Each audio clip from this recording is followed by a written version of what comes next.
और सिचुएशन इतनी खराब हो जाती है कि आपकी माताजी पिताजी को उस घर को छोड़ने पे मजबूर होना पड़ता है और वो अकेली उस घर पर राज किया करती है।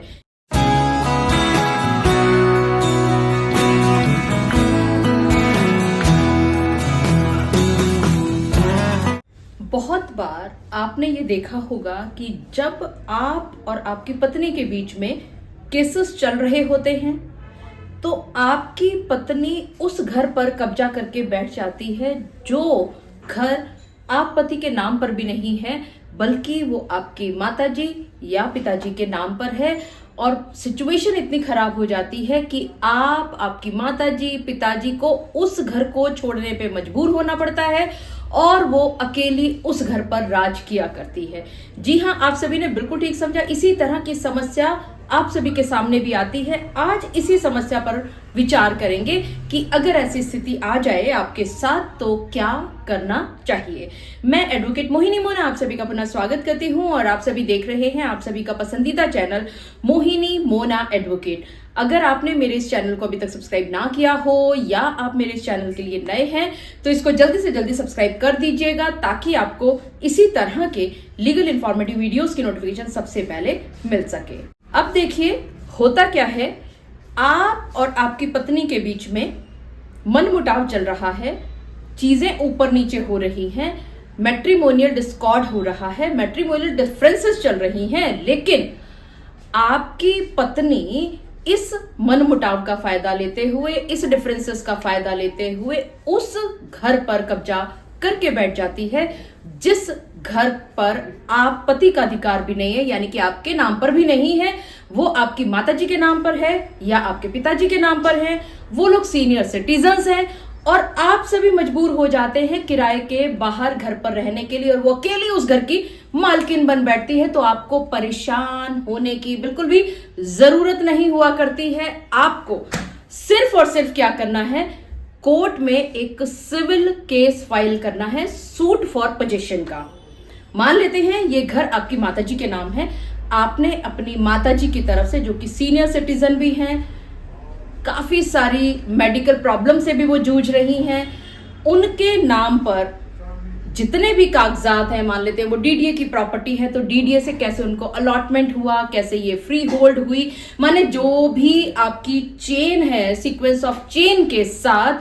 आप कोर्ट में फाइल कर दें सूट फॉर पोजेशन। लेकिन सिर्फ इतना ही करना काफी नहीं होगा क्योंकि ये केस दीवानी केस है और आप सभी ने सुना ही है कि दीवानी केस दीवाना कर दिया करता है और ये सच्चाई भी है क्योंकि बहुत समय लगता है कोर्ट में अपनी चीजों को साबित करने में और साबित करने के बाद कब उसका पोजीशन आपको मिलेगा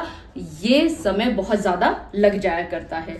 और ऐसे में आपने करना क्या है, आपने इंतजार करना है कि उनकी तरफ से WS यानी कि रिटन स्टेटमेंट आ जाए, जिसकी सीक्वेंस मैं बना रही हूं आपके साथ। काफी सारे वीडियोस आपने मेरे पुराने देखे हैं जो WS के बारे में बताते हैं, लिमिटेशंस के बारे में बताते हैं। खैर, मान लेते हैं कि आपकी पत्नी की तरफ से आपके केस का जवाब दावा समय पर आ गया,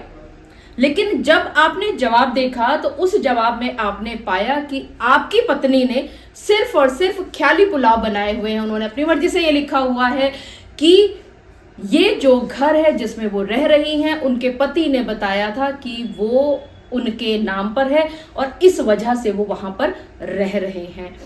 और इसी के साथ साथ जो भी आपने डॉक्यूमेंट्स लगाए हैं, जो भी सीक्वेंस लगाई है, जो भी आपने चेन लगाई है उस डॉक्यूमेंट्स की, उसमें से उसने किसी भी डॉक्यूमेंट को मना नहीं किया है, यानी कि आपकी माताजी इस घर की मालकिन है, ऑनर है। इस बात पर उन्होंने कहीं पर भी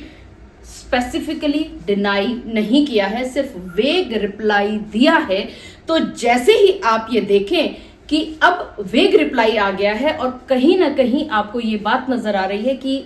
आपकी पत्नी ने, जिसने आपके मकान पर कब्जा कर रखा है, उसने कहीं पर भी स्पेसिफिकली डिनाई नहीं किया है आपकी माताजी के उस घर की ऑनरशिप पर। तो आपने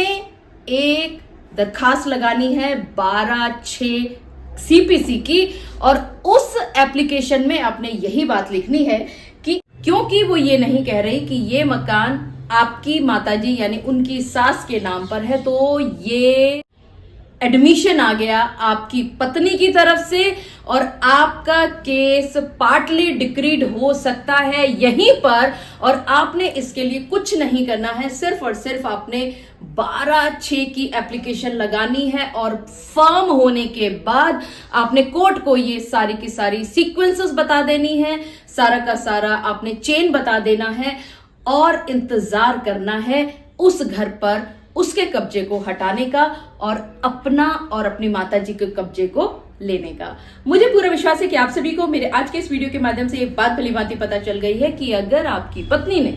आपकी माताजी के नाम पर जो मकान है उस पर कब्जा कर भी लिया है, आपको आपकी माताजी आपके पिताजी को उस घर से बाहर रहने पे मजबूर कर दिया है, किराए के मकानों पर रहने के लिए भी मजबूर कर दिया है, तो भी आपको शांति रखनी है, आपको परेशान नहीं होना है। आपको सिर्फ इंतजार करना है रिटर्न स्टेटमेंट के आने का और उस रिटर्न स्टेटमेंट में आपने ये ढूंढना है कि आपके फायदे की चीजें कहां कहां पर, और उन्हीं चीजों को आप आइडेंटिफाई करते हुए पॉइंट आउट करते हुए आपने 12/6 की एप्लीकेशन लगानी है और अपने इस सूट को पार्टली डिक्रीड अपने फेवर में करा लेना है। मुझे पूरा विश्वास है कि आप सभी को मेरा आज का वीडियो भी बहुत अच्छा लगा होगा। अगर आपको मेरा आज का वीडियो अच्छा लगा तो इसको लाइक शेयर और कमेंट करना ना भूलिएगा। और हाँ, अगर आप मेरे इस चैनल के लिए नए हैं तो इसको जल्दी से जल्दी सब्सक्राइब कर दीजिएगा ताकि आपको इसी तरह के लीगल इन्फॉर्मेटिव वीडियोस की नोटिफिकेशन सबसे पहले मिल सके। अपना और अपने परिवार का बहुत अच्छी तरह से ध्यान रखिएगा। Thank you, take care,